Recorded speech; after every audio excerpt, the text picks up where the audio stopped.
হরে কৃষ্ণ সবাইকে। তো আমরা যাচ্ছিলাম মন্দিরে। তো দেখো লক্ষ্মীমতী গাড়িতে উঠতেই ঘুমিয়ে পড়লো, আর অন্য বাচ্চারা আসলো না, যাবে না আজকে। ওরা বলতেছে ওদের হোমওয়ার্ক আছে, তো ওরা গেল না, তো আমরাই শুধু যাচ্ছি।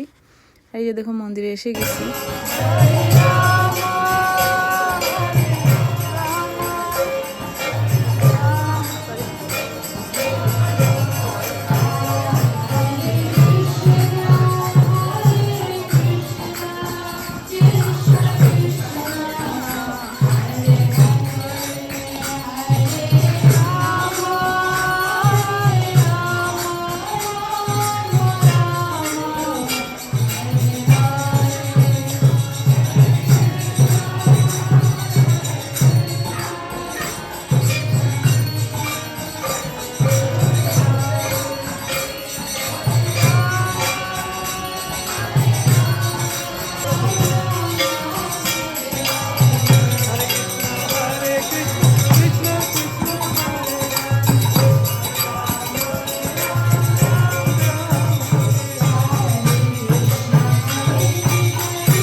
তো আজকের ভিডিওটা এখানেই রাখতেছি।